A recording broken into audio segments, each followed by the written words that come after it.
మన ముకుందాలో లాంగ్ హారాల పండుగ నవంబర్ 8 నుంచి 16 వరకు ఫ్లాట్ 9.99% VA తో వివరాలకు సంప్రదించండి.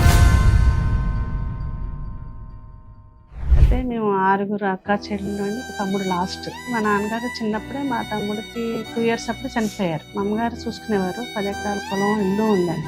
4వ ఆవిడకి మ్యారేజ్ కాలేదు, కానీ వాళ్ళందరికీ మ్యారేజ్ అయిపోయింది. ఇప్పుడేమో మొత్తం మా అమ్మగారిని కూడా కంట్రోల్లో పెట్టేసి మొత్తం పొలం అంతా అమ్మేసాడండి. మొత్తం 10 ఎకరాలు మా తమ్ముడు. అప్పటి నుంచి మేము బయటకు వెళ్ళిన కానీ మెల్లిమెల్లిగా ఒకటి అమ్మేయటం, మా అమ్మగారినేమో బెదిరించడం. ఈయనకి పెళ్లి అవ్వలేదు కదా, అన్ని ఎకరాలు అమ్మేస్తూ ఏం చేశాడు? మొత్తం తాగటమేనండి. ఏదన్నా బిజినెస్ అంటాం, అమ్మటం, తాగటం మొత్తం అండి. అమ్మగారికి లాస్ట్ పొలాలన్నీ అయితే ఫెన్షన్ వచ్చేదండి, కనీసం ఆ ఫెన్షన్ డబ్బులు కూడా ఇచ్చేవారు కాదు. మీ అమ్మగారు ఉన్నారా? మా అమ్మగారు కూడా 3 years బ్యాక్ చనిపోయారు. పెద్ద మనుషుల దగ్గరికి రావట్లా, చుట్టాల దగ్గరికి రావట్లా. మీరే ఒక పెద్ద కుటుంబం రకంగా. మీరు మీ హస్బెండ్ అందరూ కూర్చుంటూ పెద్ద సర్కిల్ మాట్లాడుతుంటే మధ్యలో వెళ్ళిపోతాడండి. 1 month బ్యాక్ అండి మా బ్రదర్ ఫోన్ చేశాడు. చేసి నేను ఉండలేను, నన్ను టార్చర్ పెట్టి, మా సిస్టర్ అండి, టార్చర్ పెడుతుంది, నేను ఉండలేను, నేను చనిపోతున్నానని అస్తమాన్ అదే చేస్తాడు. ఫ్యాన్ తాడేసేసి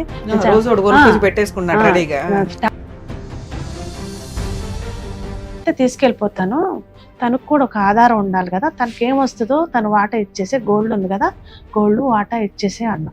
అయితే మాట్లాడకుండా వరకు నేను ఈవినింగ్ వచ్చి నేను ఎక్కడికి పంపను, నేను ఎందుకు పంపిస్తా అన్నాడు. ఇంకంతే, ఇంకా మళ్ళీ మాట మార్చేశాడు అంతే.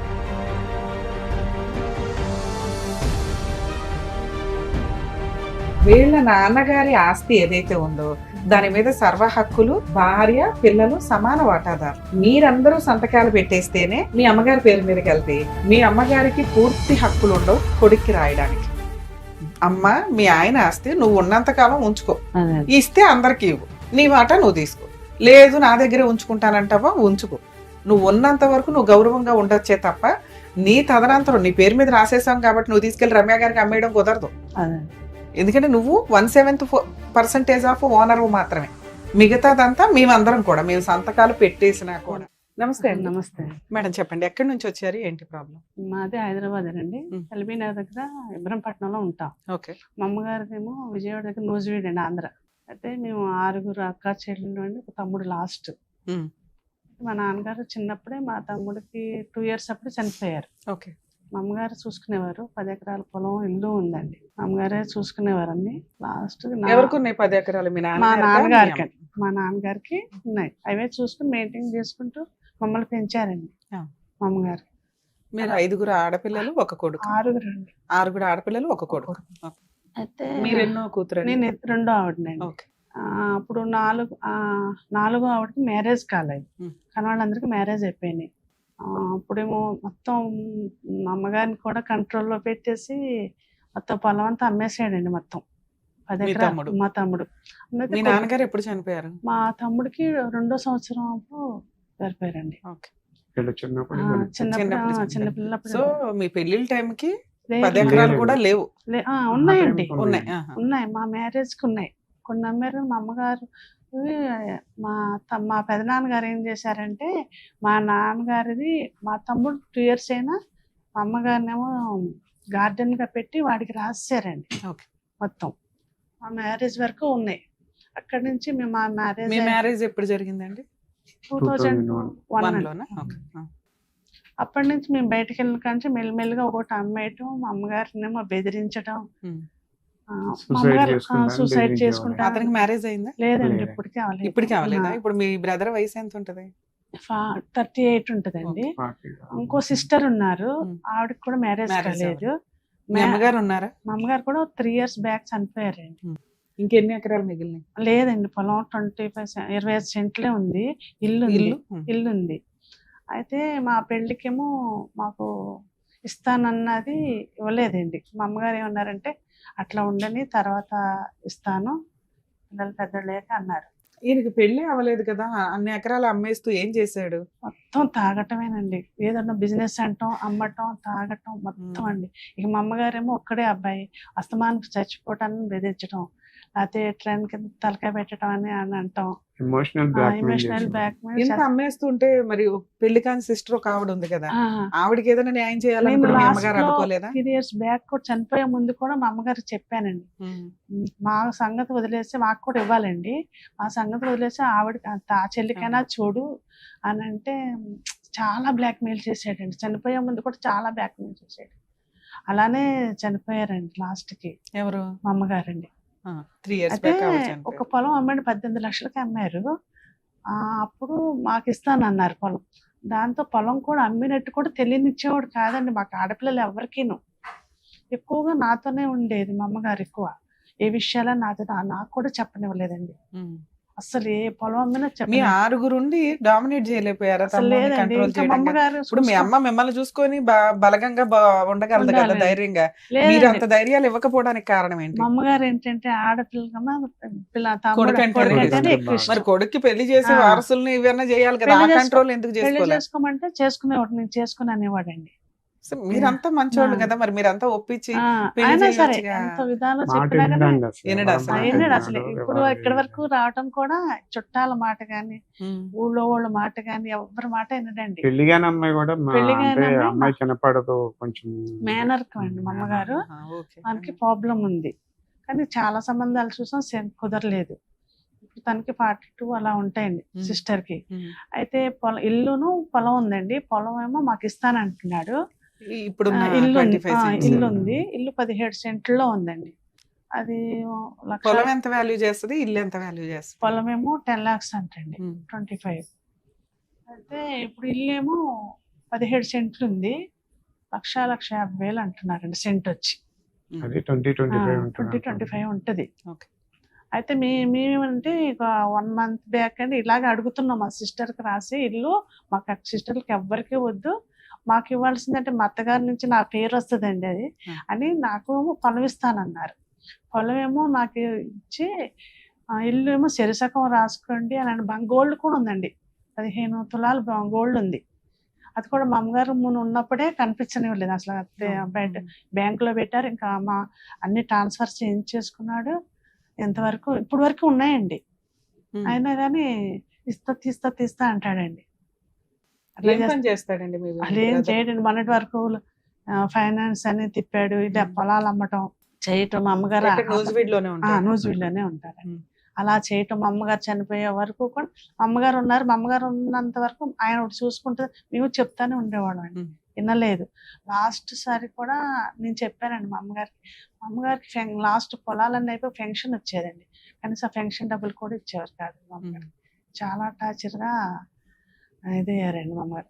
లాస్ట్ కూడా చెప్పాను నేను, పొలాలు అమ్ముకున్నా మాకు కొడుకు ఎంత ఇష్టం ఉన్నా ఇప్పుడు కూతుర్లు అల్లుళ్ళ దగ్గర పరువు పోతుంది, ఉన్నంతలో ఒక మాట ఇచ్చి ఉంటారు, పెళ్ళప్పుడు ఇట్లా ఇట్లా అని ఏదో చెప్పుంటారు. లాస్ట్ వరకు ఇస్తానే ఉందండి. బయటికి వెళ్ళటం గానీ లాయర్ దగ్గర, కనీసం లాయర్ దగ్గరికి కదలనిచ్చేవాడు కాదండి అసలు. నేను వచ్చాక కూడా నా సపోర్ట్ తో తీసుకెళ్తానంటే ఎక్కడికి వెళ్తాను తర్వాత చూద్దాంలే అని అనేవాడండి. ఈ మొన్న మొత్తం 9 ఎకరాలు 10 ఎకరాలు అమ్మేసి ఎంతకాలం అవుతుంది? కొంచెంగా ఎంతకాలం మా మ్యారేజ్ అయిన కాడి నుంచి ఒకసారి 2 ఎకరాలు ఉందండి, అది అమ్మేసి 10 ఏళ్ళు అవుతుందండి. ఇంకోసాట 1 ఎకరం ఉంది, అది 4 లక్షలకి అమ్మాడండి. అది అట్లా కొంచెం ఉన్నాయి అట్లానే అమ్మేశాడండి.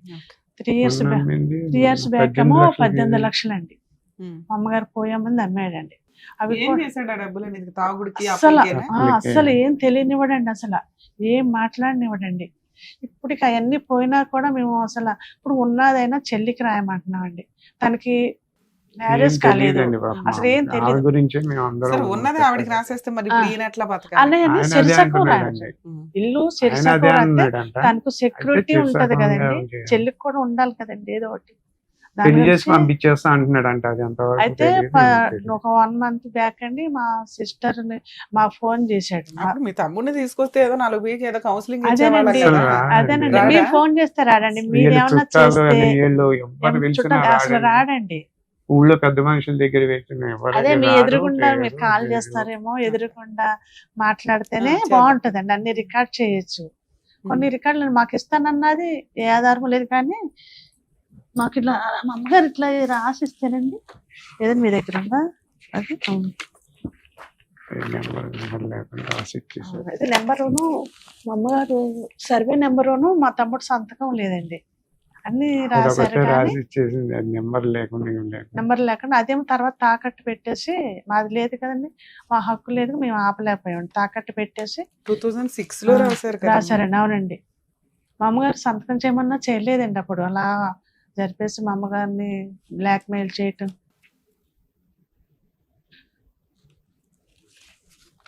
ఆవిడ ఉన్నంత కాలం నెట్టుకు వచ్చింది, నేను రాస్తాను మీకు ఎందుకు, నేను నేను రాస్తాను ఉండగా మీకేం కాదని గడిపొచ్చింది. గడుపుకొచ్చిందండి. మేమైనా ఆవిడ సైన్ లేని పేపర్ మనం ఏం చేసుకోగలం? ఆవిడ సైన్ ఉంది, ఆవిడ సైన్ ఉందండి. ఆవిడేనండి, లాస్ట్ తాత ఆంది లేదు, నాగరాజు కొడుకుది గారు అంటే లేదు. మా అమ్మగారి పేరేనండి. నాగమణి అయితే అట్లా మొత్తం నాగరాజు అని అలా అంటే మా అన్నిట్లో. పెద్దనాన్నగారు అలా ఎక్కిచ్చారంటే నాగమణి అయితే నాగరాజు గారు కానీ కంటిన్యూ ఆవిడ పేరు నాగరాజు. నాగమణి అండి, నాగరాజు గారని ఆధార్ కార్డు అన్నిట్లో ఇవన్నీ అలాగే ఆయన ఉన్నాయి. నాగరాజు నాగరాజు అనే అని ఉంటుంది. ఉందండి.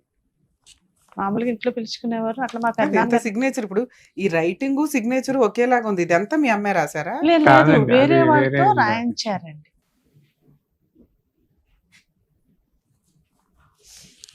ఓకే చెప్పండి. అదండి మేడం, మాదేమో మీది మా గోల్డ్ మేమేమో ల్యాండ్ అయితే తక్కువ వడ్డీ అవుతుందని మాదేదో అవసరం అయితే అనుకుంటే ఇక్కడ తీసుకురండి ల్యాండ్, గోల్డ్ ల్యాండ్ మీద అయితే తక్కువ వడ్డీ అవుతుందంటే మేము తీసుకెళ్ళి పెట్టామండి. 4 తులాలు 4 తులాలు పెడితే ఇప్పుడు 6 సంవత్సరాలు అవుతుందా, 5 సంవత్సరాలు 6 సంవత్సరాలు 2019లో 2019లో పెట్టామండి. అప్పటి నుంచి మేము వెళ్ళి డబ్బులు తీసుకెళ్ళిన తను 1 ఇయర్ ఉంచాడంటే, 1 ఇయర్ వడ్డీ కట్టాము మేము. 1 ఇయర్ ఉంచాడంటే అండి, తీసేసి బయట పెట్టేసి తన ఎగస్ట్రా 50,000 ఎంత తెచ్చేసుకున్నాడంటే అండి. తెచ్చేసుకుని అప్పటి నుంచి మా బంగారం మాకు కావాలి, మేము వీళ్ళు డబ్బులు తీసుకెళ్ళినా మీకు అందితే నాకు అందలేదనేసి అప్పటి నుంచి అలా జరుపుతున్నాడండి. తను అలా చేస్తున్నాడు. డిసెంబర్లో కూడా డబ్బులు తీసుకెళ్ళామండి మేము. బాబుని తీసుకెళ్ళి మేము పెళ్లిలో ఉంటే బాబుని ఇచ్చి పంపించాము. అంటే అందులో కూడా ఇంకా వెనక్కి 13,000 ఏమో తీసేసుకుని బ్యాక్ వేసి నాకు అందలేదు, నాకు అందాల్సిని అని అట్లా చేస్తున్నాడండి. అసలు మాట వినట్లేదు. కాదండి, పెద్ద మనుషుల దగ్గరికి రావట్లా, చుట్టాల రాడండి. దగ్గరికి రావట్లా. మీరే ఒక పెద్ద కుటుంబం ఓ రకంగా. అవునండి. మీరు మీ హస్బెండ్ అందరూ కూర్చుంటే ఒక పెద్ద సర్కిల్, ఎవ్వరి మాట భోజనాలు వినడండి. కూర్చుంటే 100 మంది మీ ఇంట్లో వాళ్ళే లెగుస్తారు ఓ రకంగా. మాట్లాడుతుండే మధ్యలో వెళ్ళిపోతాడండి, ఇంకా రాడు. వెళ్ళిపోతాడండి. ఇంకా వాడు ఇంకా మేము వెళ్ళి ఇంకా 2 రోజులైనా ఉంటాడు కానీ సరే, ఇప్పుడైనా అమ్మకుండా ఆపేసుకుంటూ ఉండొచ్చు కదా మీరు, ఎందుకంటే ఇంకో అమ్మాయి ఉంది. మాకు ఇస్తా అన్నది కూడా అమ్మేసాడని తెలిసింది, అమ్మేసాడని కానీ అది ఎంతవరకు తెలిసిందండి. క్లారిటీ పొలం తెలుస్తుంది. కూడా ఇప్పుడు ఈ అమ్మేస్తున్నాడు. ప్రాపర్టీస్ అంతా మీ అమ్మగారి పేరు మీదకి మారినాయా? మా అమ్మగారి పేరే ఉందండి, 25 సెంట్లు ఉన్నది మా అమ్మగారి పేరు. ఇప్పటికి మీ అమ్మగారి పేరు మీదే ఉంది. ఉంది. ఓకే. ఆ. అయితే ఇల్లు? ఇల్లు అయితే మా అమ్మగారి పేరు, మా నాన్నగారి పోయిన కంటే మా అమ్మగారి మీదే మా శిస్తులు కడతారు కదండి, ఆ, అలా కాదు, కట్టారు. పేరు కూడా మీ అమ్మగారి పేరు మీదే ఉందా ఇప్పటికి? మీ తమ్ముడి పేరు మీదకి తమ్ముడి మారిపోయిందా? పేరు మీద మారలేదండి, మా అమ్మగారు కడుతున్నారు. అయితే అవి మామూలుగా రిజిస్ట్రేషన్ కాదు, పూర్వం నుంచి వచ్చిన స్థలాలు. సో ఇప్పుడు ఈ 2 అమ్మడానికి అయితే కుదరదు మీ బ్రదర్ ఒక రకంగా, అవునండి. ఎందుకంటే లీగల్ గా అతని పేరు లేదు, అతను అమ్మడం కుదరదు కూడా. ఒకవేళ అమ్మాలి అంటే మీరు అందరూ సంతకాలు పెట్టాలి. ఇప్పుడు కానీ ఇప్పుడు అది పెట్టుకోకుండానే ఎవరితోనూ చేపించేస్తున్నాడు అని తెలిసింది, కానీ మా అది ఎంతవరకు ఆధార్ అనేది అంటే మామూలుగా ఏమంటారు, అది ఆధార్ కార్డు మామూలుగా. అడగదా? మనకి సంతకాలు కావాలంటున్నాడుగా. లీగల్ హెయిర్ సర్టిఫికేట్ ఆ. అప్లై చేశాడా? కాదండి, ఇది కుటుంబం ఉంది, అది ఉంటుంది. Family members. Family family certificate certificate సంతకాలు కావాలి కావాలి అంటున్నాడు. అంటున్నాడండి. మీరు అది పెట్టండి, మీది మీకు రాసి ఇచ్చేస్తాను అంటున్నాడు. ఓ పక్కన బేరం పెట్టేశాడండి. అతను వెళ్ళి నువ్వు ఎందుకు కొన్నావు అన్నాగా నువ్వు వినే రకం కాదండి. మేము అతను కదపలేదు. మేము మా తమ్ముడు కూడా కదిపితే వేరేలాగా మళ్ళీ ప్రొసీడ్ అవుతాడని మేము కూడా తెలిసినట్టు లేము ఇంతవరకు. అది ఏం చేద్దామని గోల్డ్ కూడా అలా ఉంచేసుకున్నాడండి, ఇవ్వట్లేదు. ఇప్పుడు మేము ఏం కేసు పెట్టినా మా గోల్డ్ కూడా రాదు. గోల్డ్ ఏ బ్యాంక్ లో ఉన్నాయి, ఎవరి పేరు మీద ఉన్నాయి? గోల్డ్ అయితే తన పేరే పెట్టండి, ల్యాండ్ ఉంది కదా తన పేరే పెట్టాడండి. మేము తమ్ముడే కదా అని పెడితే ఎంత మోసం తక్కువ వడ్డీ చేశాడు. పడుతుంది అని చెప్పి మేము తీసుకెళ్లి తీసుకున్నాడండి. పెట్టామండి. మేము 6 సంవత్సరాలైంది గోల్డ్ ఇవ్వట్లేదండి, ఈ పొలము ఇవ్వటం లేదండి. మాది రెక్కల మీద అండి, మేము ఇద్దరు మాకు- పిల్లలండి నాకు, మా పిల్లలే బీటెక్ చదివిస్తున్నాను ఇద్దరు. మేము ఏదో చేసుకుంటే చదివిస్తున్నా, అది ఉంటది కదా అని నేను కూడా అంత అడగలేదండి. పిల్లల కన్నా ఉంటది, ఇప్పుడు మనం సంపాదించింది వాళ్ళకి చదివించుకుంటున్నాను నా సచ్చినంత వరకు, అంతవరకు చేసిన అది ఉంటది కదా అని చెప్పి నేను అనుకున్నా, కానీ ఇది మొత్తానికి రివర్స్. సరే, యాక్చువల్ గా family matters, personal matters, court నుంచో గవర్నమెంట్ నుంచో ఇబ్బందులు అయితే లీగల్ ప్రొసీడింగ్స్ ఎట్లా వెళ్ళాలి ఏంటని చెప్పగలుగుతాం. ఆస్తి తగాదాలకు వచ్చేసరికి ఎలా ఉంటుందంటే ఎవరికాళ్ళు మేమే గెలుస్తాం అన్న పాయింట్ తోటి అవును. ఇలా కూర్చొని ఎవరో సెటిల్ చేసుకోరు. ఇంత కూర్చొని సెటిల్ చేసుకునే వాళ్ళైతే ఇళ్ళ దగ్గరే సెటిల్ చేసుకుంటారుగా. ఇట్లాంటివి కొంచెం లీగల్ అటాకే ఇవ్వాల్సిన సందర్భం ఉంటది. ఇప్పుడు మీ బ్రదర్ తో నేను మాట్లాడామే అనుకోండి, ఏమంటాడు, నేను ఏదైనా ఉంటే కోర్టులో చూసుకుంటాను, మా సిస్టర్స్ మేము కూర్చొని మాట్లాడతాం అంటాడు, పెట్టేస్తాడు ఫోన్. అలా మాట్లాడమన్నా నేను మాట్లాడతాను ఇప్పుడు. కానీ లీగల్ రైట్స్ ఏంటి అనేది మనం తెలుసుకోవడం ఫస్ట్ బేసిక్. అప్పుడు మీరు కొంచెం గట్టిగా వాయిస్ రేస్ చేయగలుగుతారు. ఇప్పుడు మీ అమ్మగారి పేరు మీద ఉన్న ఇల్లు ఇంకా ఆవిడ పేరు మీద లేదు, శిస్తులు అవి ఉన్నాయి, అది రిజిస్టర్డ్ డాక్యుమెంట్ కాదు, నోటరీ డాక్యుమెంట్. దీనిని అమ్మే హక్కు మీ బ్రదర్ కి లేదు. దీని మీద సర్వ హక్కులు 6 కూతుర్లు కొడుకు 7 భాగాల కింద లెక్క. ఇక్కడ మీరు మిగతా వాళ్ళు ఎవరు అడగట్లేదు ఇంటిని, ఆస్తిని. పెళ్లి కాని అమ్మాయిను నువ్వు సగం పెట్టుకొని ఉంచండి. ఇది ఎవరైనా కొంటుంటే ఇమ్మీడియట్ గా మీరు పోలీస్ స్టేషన్ లో కంప్లైంట్ ఇచ్చే రైట్స్ మీకున్నాయి. సో అది ఆయన తీసుకెళ్లి ఎక్కడో బేరం పెట్టేశాడని మనం చేతులు కట్టుకుని కూర్చోవాల్సిన అవసరం లేదు. గట్టిగా తోలు తీయొచ్చు. అతనికి ఇప్పటిదాకా అతని పేరు మీదకి మారిపోయినాయి. మీరు పోనీలే అత్తగారు ఊరుకున్నారని ఆవిడ, అమ్మగారు ఊరుకున్నారని ఈవిడ వదిలేశారు. కానీ ఆ 10 ఎకరాలు కూడా వీళ్ళ నాన్నగారు. వీళ్ళ నాన్నగారి ఆస్తి ఏదైతే ఉందో దాని మీద సర్వ హక్కులు భార్య పిల్లలు సమాన వాటాదారులు. మీరందరూ సంతకాలు పెట్టేస్తేనే మీ అమ్మగారి పేరు మీదకి వెళ్తే మీ అమ్మగారికి పూర్తి హక్కులు ఉండవు కొడుక్కి రాయడానికి. అమ్మ మీ ఆయన ఆస్తి నువ్వు ఉన్నంతకాలం ఉంచుకో, ఇస్తే అందరికి ఇవ్వు, నీ మాట నువ్వు తీసుకో. లేదు నా దగ్గరే ఉంచుకుంటానంటావా, ఉంచుకో. నువ్వు ఉన్నంత వరకు నువ్వు గౌరవంగా ఉండొచ్చే తప్ప నీ తదనంతరం నీ పేరు మీద రాసేసాం కాబట్టి నువ్వు తీసుకెళ్లి రమ్య గారికి అమ్మేయడం కుదరదు. ఎందుకంటే నువ్వు 1/7% ఆఫ్ ఓనర్ మాత్రమే. మిగతాదంతా మేమందరం కూడా మేము సంతకాలు పెట్టేసినా కూడా. కొన్ని విషయం అండి, 1 month బ్యాక్ అండి మా బ్రదర్ ఫోన్ చేసి నేను ఉండలేను, నన్ను టార్చర్ పెడుతుంది, మా సిస్టర్ అండి టార్చర్ పెడుతుంది, నేను ఉండలేను, నేను చనిపోతున్నానని అస్తమాన్ అదే చేస్తాండి. ఫ్యాన్ తాడేసేసి తాడేసేసి మా చెల్లి ఒకటే ఏడుస్తుందండి. తాగున్నప్పుడు వేసుకుంటాడా, ఉత్తినే ఖాళీగా ఉన్నప్పుడు కూడానండి. అసలు అదే టార్చర్ అట్లా చేస్తున్నాడండి. అట్లా చేస్తే ఏడ్చిందండి బాగా. రా ఇట్లా చేస్తున్నాడు అంటే మా తమ్ముడు ఏం చేస్తున్నాడు, ఫోన్ చేసి నేను టార్చర్ భరించలేకపోతే తీసుకెళ్ళిపో అన్నాడండి. మా అమ్మగారు చనిపోయిన తెల్లారి ఆడపిల్ల కదా నీ దగ్గర ఉండద్దు, తీసుకెళ్ళిపోతామని చెప్పాను.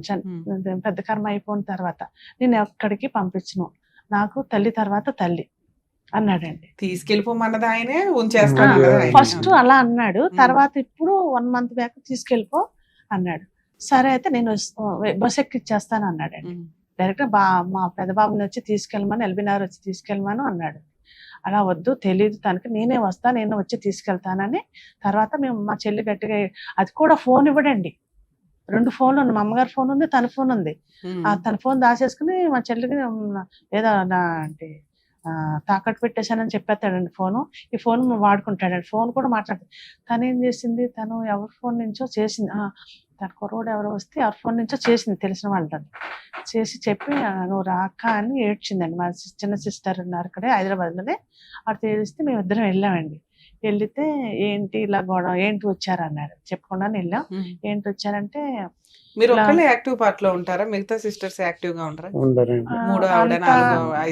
అంటే ఇద్దరు ఫస్ట్ ఆవిడ లవ్ మ్యారేజ్ చేసుకుని వెళ్ళిపోయారు. మా అమ్మగారు సంబంధం లేదండి. ఇద్దరు 3 ఆవిడను 5 ఆవిడ అండి. అసలు ఇప్పటికీ కలవరు మాకు.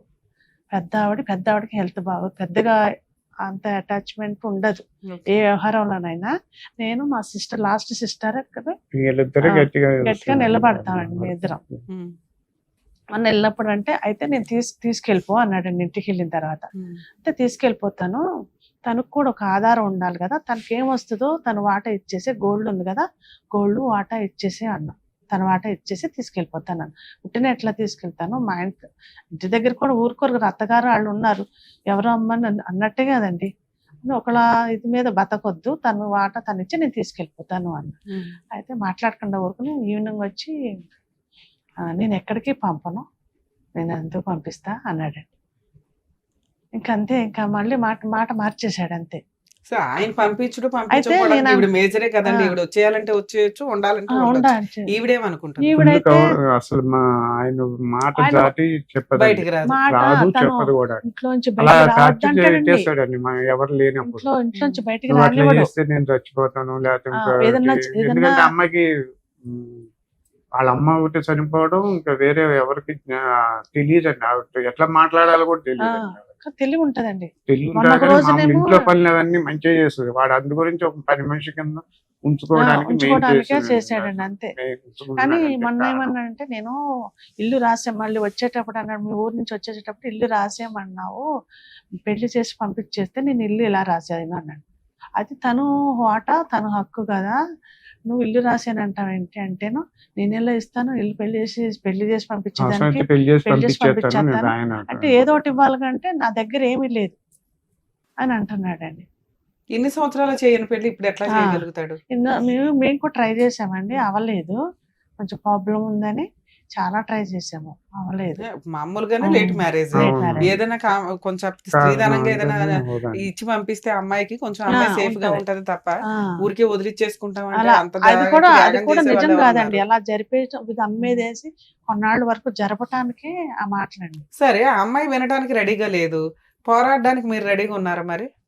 అదే మేము కోర్టుకి వేస్తే అదేనండి ముందు మెయిన్ ప్రాబ్లం. మేము హైదరాబాద్ లో ఉంటాం, ప్రతి వాయిదాకి వెళ్ళాలంటే కష్టం. అక్కడే వేయాలంటే ఇక్కడ హైదరాబాద్ లో వేయచ్చు అంటారా? ఇక్కడ వేయచ్చు అంటారా హైదరాబాద్ లో? అక్కడి నుంచి వేయాలని ఎవరు అన్నారంట. మీ డౌట్స్ అడగండి. అసలు మీకు ఏం డౌట్లు ఉన్నాయి ఇక్కడ దాకా రావడానికి, ఒక ప్రాపర్టీ కేసుకి ఇక్కడ దాకా రావడానికి? అయితే సిస్టర్ కి సగం రాయాలండి. గోల్డ్ ఉంది, గోల్డ్ కూడా ఎంతో కొంత ఇవ్వాలి చెల్లికి. ఓకే, వాళ్ళ అమ్మగారిది. మా గోల్డ్ మాకు మేము తాకట్టు పెట్టి మాకు రావాలి, మాకు ఇవ్వాల్సిన పొలం. ప్రాపర్టీ కేసుల్లో మాక్సిమం ఉండే డౌట్స్ ఏంటంటే, నాన్నగారి పేరు మీద ఉన్న ఆస్తి నాన్నగారు చనిపోయిన తర్వాత అమ్మ పేరు మీదకి కూతుర్లందరూ కొడుకులందరూ కలిపి రాసేస్తే ఆవిడకి పూర్తి హక్కులు ఉంటాయా ఉండవా? అంటే ఆవిడ ఆ ఉన్న 10 ఎకరాలని వేరే వాళ్ళకి ఇచ్చేయచ్చా, అమ్మేయొచ్చా, వీళ్ళెవరు పర్మిషన్ లేకుండా? 90% కేసుల్లో ఈ డౌట్ చాలా మందికి ఉంటూ ఉంటుంది. 2, ఈ కేసు విషయానికి వచ్చేసరికి కేసులు ఎక్కడ ఫైల్ చేయాలి? ప్రాపర్టీ ఉన్న చోట ఫైల్ చేయాలా, మనం ఎక్కడుంటే అక్కడ ఫైల్ చేసుకోవచ్చా? ప్రతి డేట్కి కోర్టులకి అటెండ్ అవ్వాల్సిన అవసరం ఉంటుందా? ఇక వీళ్ళు ఈ ఎపిసోడ్లో అడిగిన కేసు ఉన్న 2 ప్రాపర్టీలు, ఒకటి నోటరీ డాక్యుమెంట్ ప్రాపర్టీ, ఇంకొకటి చనిపోయిన అమ్మ పేరు మీద ఉన్న ప్రాపర్టీ. వీటి మీద సర్వ హక్కులు ఇప్పటిదాకా 10 ఎకరాల మీద మా తమ్ముడే అన్నీ అమ్మేశాడు, మరి ఇప్పుడు కూడా అలా అమ్మేయడానికి అవకాశం ఉందా? ఈ మూడిట్ల గురించి క్లారిటీ తీసుకుందాం. ఎందుకంటే ఇలాంటి డౌట్సే మీకు ప్రాపర్టీ కేసుల్లో మ్యాక్సిమం ఉంటూ ఉంటాయి. ఈ రోజున వీళ్ళు ఇక్కడికి వచ్చి మీకు అటువంటి డౌట్స్ క్లారిఫై చేసేలాగా చేశారు ఒక రకంగా. అలాగే మీ డౌట్స్ కూడా మేము క్లారిటీ ఇస్తామండి. నాన్నగారి పేరు మీద ఉన్న ఆస్తి నాన్నగారు చనిపోయిన తర్వాత దాని మీద సర్వ హక్కులు భార్య పిల్లలకి సమానంగా ఉంటాయి. 90% కేసుల్లో ఏం చేస్తారు అంటే, ఆడపిల్లలు కానీ మగపిల్లలు కానీ కలిపి, లేదా ఆడపిల్లలు పెళ్లిళ్ళు వెళ్ళిపోయి ఉంటారు. ఈ మగపిల్లలు ఎవరైతే ఉంటారో వాళ్ళు ఎంఆర్ఓ దగ్గరికి వెళ్ళిపోయి ఆటోమేటిక్గా తల్లి పేరు మీదకి మారుస్తూ ఉంటారు. ఎందుకంటే అంతకాలం భర్తకి సర్వీస్ చేసి ఉన్న ఆవిడ ఉన్న టైంలో ఆ ప్రాపర్టీ మీద కొంత సెంటిమెంట్లు ఉంటూ ఉంటాయి. సో ఆవిడ ఉన్నంత వరకు కొంచెం సేఫ్గా ఉంటుంది అన్న ఉద్దేశంతో ఆవిడ పేరు మీదకి అందరూ హక్కు విడుదల చేస్తూ ఉంటారు. మా అమ్మ పేరు మీదకి రాసినా మాకు పర్వాలేదు అని. ఆడపిల్లలు సంతకాలు పెట్టినా పెట్టకపోయినా, పెడితే కొంచెం పాయింట్ ఆర్గ్యూ చేసుకోవడానికి ఎక్స్ట్రా పడుతుంది, పెట్టకపోతే సేఫ్ సైడ్. అలాగే మగపిల్లలు కూడా, ఎందుకంటే ఆడపిల్లలకి ఆస్తి ఇవ్వాల్సి వస్తుందని చాలా సందర్భాల్లో ఏం చేస్తారంటే వాళ్ళ అమ్మల పేరు మీదకి మార్చేస్తూ ఉంటారు. వాళ్ళ అమ్మ పేరు మీదకి మార్చేసి మళ్ళీ వీళ్ళు రాయించుకుంటుంటారు ఒక 2 ఏళ్లకో 3 ఏళ్లకో 4 ఏళ్లకో. సో భార్య పేరు మీదకి, భర్త చనిపోయినాక ఆస్తి భార్య పేరు మీదకి, అంటే తండ్రి చనిపోయినాక ఆస్తి తల్లి పేరు మీదకి మారితే ఆడపిల్లలకి మగపిల్లలకి అన్ని సంతకాలు పెట్టేశారని అనుకుందాం. పెట్టేస్తే వాళ్ళకి హక్కులు పోతాయా అంటే పోవండి. ఎందుకంటే ఆవిడ పేరు మీద నమ్మి 10 ఎకరాలు పెట్టింది, ఆవిడ అవసరాలకి, ఆవిడ మెడికల్కి, ఆవిడ ఇది చూసుకుంటూ కుటుంబాన్ని రన్ చేయడానికి. వీళ్ళు సంతకాలు పెట్టేది ఆవిడకి గౌరవం ఇవ్వడం, వాళ్ళ భర్త వస్తే ఆవిడ ఉన్నంతకాలం అక్కడ ఉండాలి అని. ఎప్పుడైతే ఆవిడ పేరు మీద రాసిన 10 ఎకరాలు తీసుకెళ్ళి పొల్లైకో ఎల్లైకో అమ్మేసింది అనుకోండి, దాన్ని ఛాలెంజ్ చేసే రైట్స్ ఈ ఆడపిల్లలకి మగపిల్లలకి ఉంటాయి. ఎందుకంటే వీళ్ళందరూ కూడా లీగల్ వారసులు మాత్రం. అలాగే ఈవిడ తీసుకెళ్ళిపోయి కొడుక్కి రాసేసింది.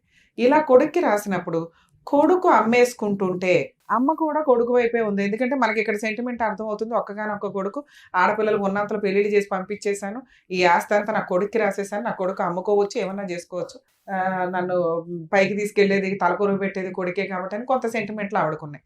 సో ఇలాంటి సెంటిమెంట్లు ఉన్నంత మాత్రాన ఈవిడికి ఇచ్చిన 10 రూపాయలు తీసుకెళ్లి కొడుక్కి రాసేస్తే కుదరదు. పిల్లలందరూ ఆడపిల్లలు ఎవరైనా కానీ ఆ రోజున అబ్జెక్షన్ పెట్టి ఉంటే, నీకు ఇచ్చింది నువ్వు వాడుకుంటావని నీ దగ్గర ఉంచుకుంటావని, కొడుక్కి దాన ధర్మాలు చేస్తే కొడుక్కి సేల్ చేస్తావనో కొడుక్కి పేరు మీద రాస్తావనో కాదు అని మీలో ఎవరైనా కానీ, మీ 5గురులు ఎవరైనా కానీ 6గురులు ఎవరైనా కానీ ఒక్క పిటిషన్ ఫైల్ చేసినా కూడా ఆ రిజిస్ట్రేషన్స్ చెల్లవు. మరి ఇప్పుడు వేసుకోవచ్చా అంటే 10 ఏళ్ల నుంచే జరిగిన ఈ ట్రాన్సాక్షన్ అంతా ఇప్పుడు కూడా 10 ఎకరాలని ఛాలెంజ్ చేసే రైట్స్ మీకుంటాయి. ఇక 2, ఆవిడ వాటా 10 రూపాయలు ఏదైతే ఆవిడకి ఇచ్చారో ఆ 10 ఎకరాలు కొడుక్కి రాసేసింది. అంటే ఆవిడ వాటా కొడుకు వాటా అంటే ఆ 2% వాళ్ళ దగ్గర ఉంటాయి తప్ప మిగతా వీళ్ళ వాటాలని ఛాలెంజ్ చేసే రైట్స్ ఉంటాయి. ఇలా కొనుక్కునేటప్పుడు 1-10 సార్లు ఆలోచించుకోండి. అందుకే లీగల్ ఒపీనియన్కి వెళ్ళమంటాం. ఎందుకంటే ఇప్పుడు ఆల్రెడీ 10 ఎకరాలని మొక్కలుగా 2 ఎకరాలు, 1/2 ఎకరం, 1/4 ఎకరం అంటే అమ్మేశాడు. ఈ కొనుక్కున్న 10 మంది ఒక్కసారి ఎంక్వైరీ చేయించుకోండి. ఎప్పుడైనా కానీ కొనేటప్పుడు ముందు జాగ్రత్త. వీళ్ళందరికీ ఆడపిల్లలు ఉన్నారు, ఆడపిల్లలంతా వాళ్ళ అమ్మకి సంతకం పెట్టారు, వాళ్ళ అమ్మ కొడుక్కి ఇచ్చేసింది, కొడుకు మాకు అమ్ముతున్నాడు, రేపటి రోజున ఆడపిల్లలు వచ్చి కేసు వేస్తారా అనే భయం ఉండాలని గుర్తుపెట్టుకోండి. ఆడపిల్లలు కొనుక్కునేటప్పుడు కనుక ఆడపిల్లల సంతకాలు కూడా తీసుకోండి. ఎందుకంటే ఇక్కడ ఇచ్చింది అమ్మకి మాత్రమే. అమ్మ మళ్ళీ వెనక్కి ఛాలెంజ్ చేసే రైట్స్ ఆడపిల్లలకు ఉంటాయి. అమ్మ నీకు ఇచ్చింది నువ్వు దాచుకుంటావని, కానీ నువ్వు నీ కొడుకు ఇస్తే కొడుకు అమ్మేస్తాడని కాదు.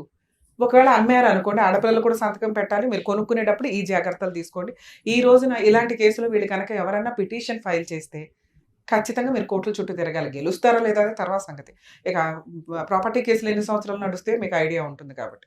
ఇక 2, నోటరీ డాక్యుమెంట్ ఉన్న ల్యాండ్స్, ఇంకా అమ్మ పేరు మీద ఉన్న ల్యాండ్. ఈ 2 మిగిలిన. రెండో క్వశ్చన్కి, అమ్మ చనిపోయింది, అమ్మ పేరు మీద ఉన్న ల్యాండ్ ఇప్పుడు తమ్ముడు అమ్మేయడానికి అవకాశం ఉంటుందా? లేదు. ఇప్పుడు ఇది లీగల్ హెయిర్స్ అందరూ అంటే ఫ్యామిలీ మెంబర్స్ అందరూ కలిపి ఫ్యామిలీ మెంబర్ సర్టిఫికేట్ ఒకటి రెడీ చేయించుకొని ఎంఆర్ఓ ఆఫీస్లో నుంచి, లేదా వీళ్ళు ప్రైవేట్ వ్యక్తులు అయితే, గవర్నమెంట్ వ్యక్తులు అయితేనే మీకు family member certificate, legal heir certificate ఇస్తారండి. లేదా కోర్టులో ఫలానా ఏ అనే ఆవిడకి భర్త చనిపోయాడు, ఇదిగోండి ఒక కొడుకు, 6 ఆడపిల్లలమే, పెళ్ళిళ్ళు అయిపోయినా కూడా ఆస్తి పంపకాలు జరగకపోతే వాళ్ళు 25 ఏళ్ల క్రితం 40 ఏళ్ల క్రితం మ్యారేజ్లు అయిపోయినా కూడా ఈ ఆస్తికి వారసుల కిందే లెక్క. ఎందుకంటే ఆస్తి పంపకం ఇంకా జరగల, అమ్మగారి పేరు మీదే ఉంది. ఈ 25 సెంట్లు 1/2 ఎకరం ఏదైతే ఉంటాయో వీటిని ఛాలెంజ్ చేసే రైట్స్ ఆడపిల్లలకు ఉన్నాయి. అంటే ఈ పాయింట్తో పాటు మిగతా 10 ఎకరాలను కూడా ఛాలెంజ్ చేయొచ్చు. ఇక పెళ్లికైన ఆడపిల్ల ఎవరైతే ఉన్నారో నోటరీ డాక్యుమెంట్ హౌస్ ఏదైతే ఉందో దీని మీద కూడా సర్వ హక్కులు అందరికీ ఉంటాయండి. కాకపోతే వీళ్ళందరూ మంచితనంగా ఏమంటున్నారంటే, ఇంకొక అమ్మాయికి పెళ్ళి అవ్వలేదు కాబట్టి 50% ఆవిడకి 50% తమ్ముడిని తీసుకోమనండి అని అంటున్నారు. ఇక్కడ ఉన్న 10 ఎకరాలు హారతకర్పూరం చేసింది తమ్ముడు. దాన్ని ఏమన్నా 20 ఎకరాలు చేశాడా? చేయలే. పెళ్లి చేసుకున్నాడా? చేసుకోలే. ఇప్పుడు ఈ ఉన్నది కూడా ఏ రకంగా ఖర్చు పెట్టేస్తే ఎక్కడ ఉంటాడు అతను? అతనుకున్న చెడు అలవాట్లకి ఇచ్చిన ఫ్రూట్, ఈ రోజున 1 ఎకరం కొనాలంటే తలప్రాణ తోక్కు వస్తుంది జనాలకి, ఎంతో కష్టపడితే తప్ప కొనలేరు. అలాంటిది వారసత్వంగా వచ్చిన ఆస్తుల్ని కాపాడుకోవడం ఎట్లాగా, లీగల్ లిటిగేషన్ లేకుండా ఉండడం ఎట్లాగా అని చూసుకోవడం పోయి అమ్మేసుకొని రోడ్ల మీద పడ్డట్టు లెక్క ఒక రకంగా. అన్ని కొన్ని వీళ్ళు ఉన్న కుటుంబ సభ్యులంతా ఏమన్నా రిచ్ ఫెలోస్ అంటే ఉన్నంతలో ఎవరి కష్టార్జితంతో వాళ్ళు బతుకుతున్న సందర్భాలు. కొంచెం బ్యాడ్ హ్యాబిట్స్ తగ్గించుకొని కనీసం పూర్వీకులు ఇచ్చిన ఆస్తులన్నా ప్రొటెక్ట్ చేసుకునేలాగా చూసుకోవడం అనేది బెటర్ ఆప్షన్. మేడం, ఇప్పుడు మీరు అడిగిన క్వశ్చన్, మీ బ్రదర్ ఎవరైతే ఉన్నారో ఈ 2 ప్రాపర్టీలు అమ్ముకోవడం కుదరదు. ఎవరైనా అమ్మితే మీరు ఇప్పటిదాకా చేసిన మిస్టేక్ ఏంటంటే, అసలు మేము రాసి ఇచ్చేసామో రాసి ఇవ్వలేదు మీ అమ్మగారికి, ఆవిడికి పూర్తి హక్కులు లేవు మీ తమ్ముడికి ఇవ్వడానికి, మీ తమ్ముడికి పూర్తి హక్కులు లేవు వేరే వాళ్ళకి అమ్మడానికి. కనీసం ఒక 5 years బ్యాక్ 3 years బ్యాక్ మీరు మీ అమ్మగారు బతుకున్న టైంలో కూడా అది ఛాలెంజ్ చేయాలి. మీకు అడిగే రైట్స్ లేవండి. అడగడం ఎందుకు? మీకు హక్కులే ఉన్నాయి, చట్ట ప్రకారం హక్కులు ఉన్నాయి. అమ్మగారిని ఎదిరించడం, అమ్మని ఎదిరించరు, తమ్ముడిని ఎదిరించరు, చెల్లిని ఎదిరించరు. ఇంకెవరి ప్రాబ్లం? మీ ప్రాబ్లం ఎవరు సాల్వ్ చేయాలి? మీ ప్రాబ్లం కోసం మీరు ముందుకెళ్ళాలి. ఇప్పుడు రమ్య గారు గబుక్కుని ఫోన్ చేయగానే ఆయన వణుకుపోయి అంతా చేయరు, ప్రాపర్టీ కేసులు అట్లా అదే. జరగవు. ఎవరి కాళ్ళు ఎందుకంటే ముదిరిపోయాడు మీ బ్రదర్, అవునండి. ఆల్రెడీ 10 ఎకరాలు అమ్మాయి, నన్ను ఎవడేం చేయలే, ఒక విషయం. ఇప్పుడు రమ్య గారు 1 ఎకరం కాపుతారా, మా అక్క కాళ్ళు పట్టేసుకుంటే అయిపోద్ది అనుకుంటాడు. ఇంకో అక్కని బ్లాక్ మెయిల్ చేస్తే చాలు, ఎందుకంటే ఊరితాడు రెడీగా పెట్టుకుంటాడు ఇప్పుడు. అలా చేస్తున్నాడు. ఉమ్. ఇప్పుడు అది కాదు, కొనే అతను అంటాడండి, వేరే అతను మా పక్క పొలంలో అతనికి నాకు 3,000 ఇవ్వాలి రాజేష్ అని మొత్తం 3,000కి 3 సీసా తాగించి రైట్ చేసుకుంటాడా 3 ఏంటి? లక్షలు 3 ఇవ్వాలి, లక్షలు ఇవ్వాలి, ఆ, ఆ విధంగా తీసుకుని నేను నీకు రాపిస్తాను, ఆడపిల్లల సంతకాలు లేకుండా నేను చేపిస్తాను, తీసుకో. దీన్నే లిటిగేషన్ ప్రాపర్టీస్ కొనుక్కోవడం అంటారు. ఆ, ఇప్పుడు మీ బ్రదర్ దగ్గర నుంచి 3 లక్షలు వసూలు చేయాలి, ఈయన ఊరంతా అప్పులు చేసుకొని కూర్చుంటున్నాడు. వీళ్ళంతా ఏమనుకున్నారంటే ఇప్పటిదాకా 10 ఎకరాలని ఏ రోజు కూతుర్లు వచ్చి ఛాలెంజ్ చేయలే, అందరూ ఛాలెంజ్ చేయకపోయినా మీరు ఒకళ్ళు ఛాలెంజ్ చేయొచ్చు, మీరు ఆ ఛాలెంజ్ చేయలే, ఎవరు అడగట్లేదు. ఈయన ఆల్రెడీ ఉరితాడు రెడీగా పెట్టుకుని తిరుగుతూ ఉంటాడు, వీళ్ళని ఆ రకంగా సెంటిమెంట్ తో కూడా బ్లాక్ మెయిల్ చేయొచ్చు. మీరెళ్ళి కేసులు వేయరు, ఏమి పేకరు, అర్థమైంది ఆయన. మేమంటే మెయిన్ అండి ఎక్కడి నుంచి వెళ్ళి ట్రావెల్ అదే నేను చెప్పను నేను కావాలా. సో ఇప్పుడు మీకున్న ఆప్షన్ ఏంటి, ఒకవేళ ఆ 3 లక్షలు తీసుకున్న వ్యక్తి మీ తమ్ముడి చేత అప్పు తీసుకున్నాడు కాబట్టి దాని బదులు నాకు ఈ ఆస్తి రాసి ఇచ్చాడంటే, ఆయన ఎవరో రాయించుకోవడానికి, ఈయన ఎవరో రాయడానికి. మీకు బేసిక్ అర్థమవుతుందా? పోనా వెళ్ళిపోయిన 10 ఎకరాలు పోనివ్వండి, మీరు ఫైట్ చేయగలిగితే 10 ఎకరాలు ప్లస్ ఈ రెండింటికి కలిపి పార్టీషన్ సూట్ వేసుకునే రైట్స్ మీకున్నాయి. అప్పుడు వాళ్ళందరూ భయపడి వచ్చి మీ తమ్ముడు 4 వీగుతారు. ఏంటంటే మీ ఆడపిల్లలు రానన్నారు, పలానా రెండో అక్క వచ్చి కేసు వేసింది పార్టీషన్ సూటు, అదేదో తేల్చు అంటే ఆయన మీ దగ్గరికి సెటిల్మెంట్కి వస్తాడు. కేసు వేసిన 2-3 మంత్స్లోనే మీకు సెటిల్మెంట్ ప్రపోజల్స్ నడుస్తాయి ఈ కేసులు. మీరు రూపాయి పెట్టుకుని ముందుకు వెళ్ళటమా, లేదా రూపాయి తర్వాత కడతామండి మేము ఫైనాన్షియల్గా వీక్ అని కోర్టుకి పర్మిషన్ పిటిషన్ వేసుకుంటే కోర్టు ఫీజు లేకుండా కూడా పార్టీషన్ సూట్స్ ఫైల్ చేసుకోవచ్చు. అర్థమవుతుందా? లోక్ అదాలత్లో ఒక అప్లికేషన్ పెట్టుకుంటే కోర్టు ఫీజు కట్టకుండా మరి ఎక్కడ వేయాలి కేసులు? ప్రాపర్టీ ఎక్కడైతే ఉంటుందో అక్కడే వేయాలి.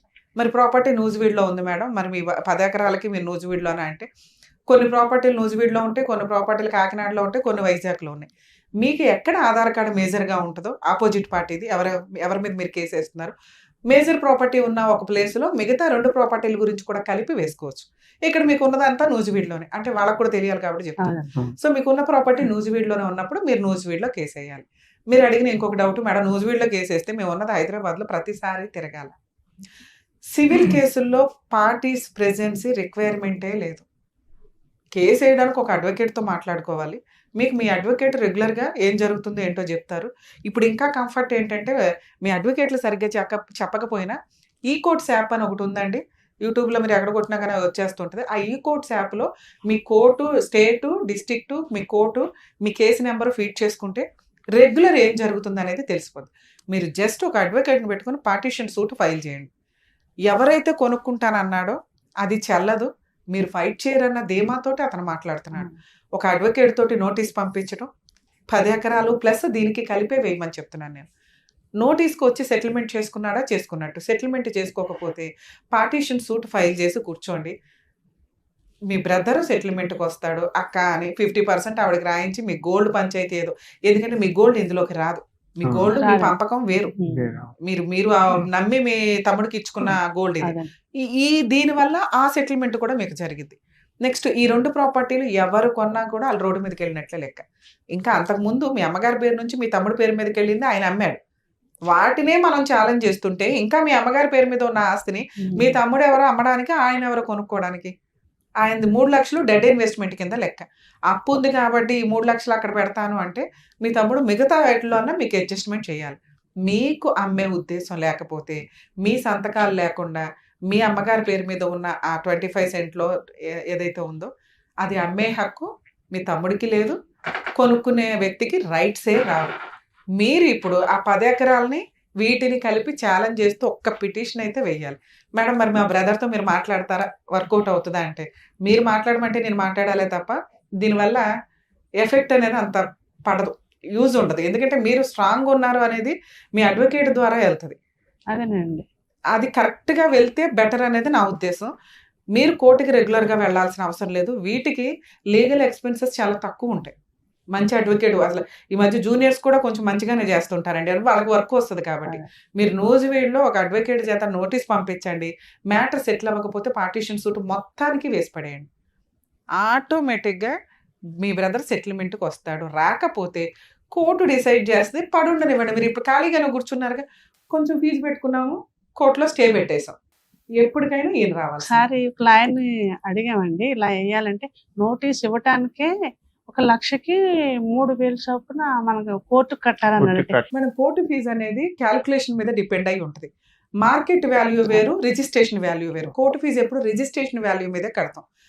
ఇంత కట్టాలి అంత కట్టాలని మీ అడ్వకేట్ చెప్పింది అని నేను అనట్లేదు. ఎంత కడతాం కోర్టుకి అనేది రిసిప్ట్ ఉంటుందండి. రిమైనింగ్ వీళ్ళ ఫీజుల కింద లెక్క. ఒకవేళ మీకు ఒక అడ్వకేట్తో నమ్మకం రాలేదు, ఇంకో అడ్వకేట్ 2-3 దగ్గర ఒపీనియన్ తీసుకోండి, మీకు క్లారిటీ వచ్చేస్తుంది. ఎందుకంటే రిజిస్ట్రేషన్ వాల్యూ ఎంత ఉంటుంది, చాలా నామినల్గా ఉంటాయి ఎప్పుడు కూడా, దాని మీదే కోర్టు ఫీజు ఉంటుంది. మీకు ఇందాకేం చెప్పా, అది కట్టకుండా కూడా కోర్టు పర్మిషన్ తీసుకోండి అన్న, ఎందుకంటే మీరు ఫైనాన్షియల్గా వీక్గా ఉన్నాం అని అన్నారు ఎక్కడ కాబట్టి. తీసుకోవాలండి? మీ అడ్వకేట్ చూసుకుంటారు.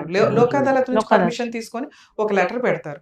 రిమైనింగ్ అసలు ముందు నోటీస్ పంపించండి. నోటీస్కి ఎంత వాళ్ళ రేంజ్లో ఫీజులు తీసుకుంటారు. మీకు కంఫర్ట్గా ఎవరైతే ఉంటారో, మేడం సార్ ఇట్లా సెటిల్మెంట్ అయినాక మేము ఇవ్వగలుగుతాం, ప్రెజెంట్ మేము లీగల్ ఎక్స్పెన్సెస్ ఇవ్వగలం, టైపింగ్ ఎక్స్పెన్సెస్ ఇవ్వగలం, ఇట్లా మాట్లాడుకుంటే ఫస్ట్ లాయర్ నోటీస్ ఇవ్వాలండి. లాయర్ నోటీస్ ఇచ్చి పార్టీషన్ సూట్.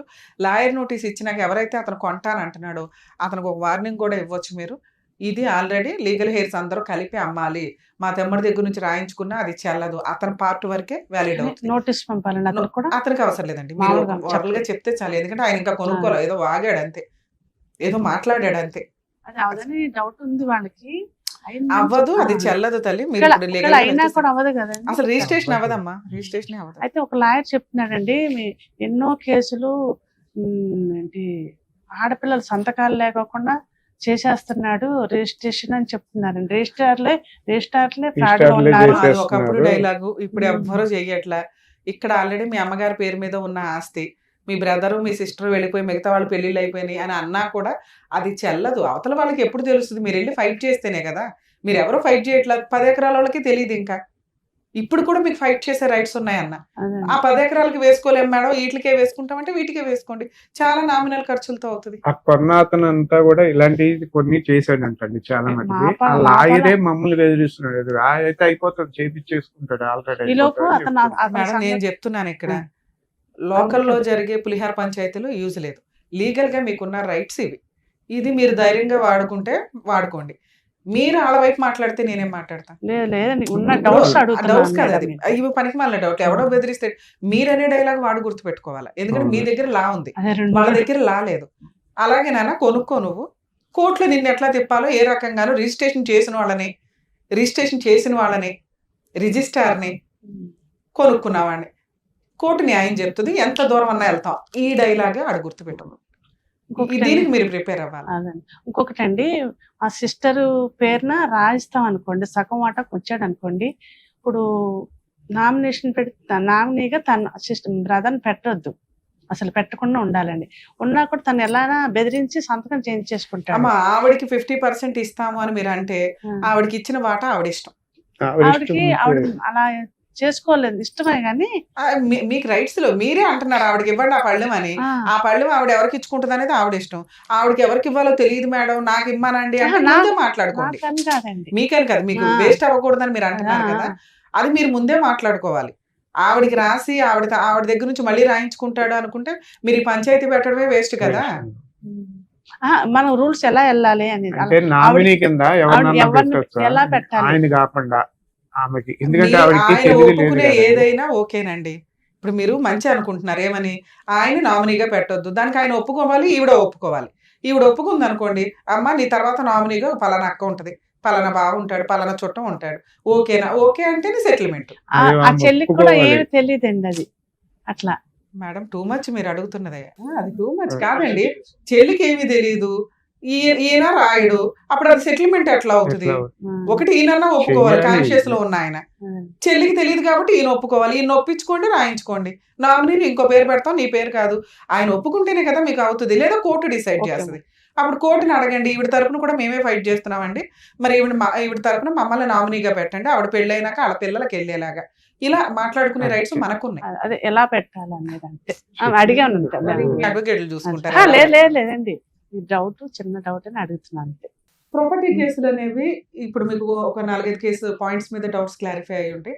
ఆడపిల్లలకి ఆస్తులు ఇవ్వాలా వద్దా అనేది కొన్ని డౌట్స్ ఉంటాయి. నెక్స్ట్ 40 ఇయర్స్ అయిపోయినాయి, 30 ఇయర్స్ అయిపోయినాయి, వీళ్ళకి షేర్ ఉండదు అనేది కొన్ని ఉంటాయి. ఎప్పుడు కూడా అన్ని కేసులు అన్ని లిటిగేషన్స్ మీవి కాదు. ఈచ్ కేసుకి దాని యొక్క ప్రాపర్టీ కేసుల్లో ఇచ్చే ఎక్స్ప్లెనేషన్ అనేది డిఫరెంట్గా ఉంటుంది. మీకు ప్రాపర్టీ కేసుల మీద ఏదైనా డౌట్స్ ఉంటే నియర్ బై మీ సివిల్ కేసులు చేసి ప్రాపర్టీ కేసులు చేసే అడ్వకేట్స్ని అప్రోచ్ అవ్వడం బెటర్ ఆప్షన్. నమస్తే.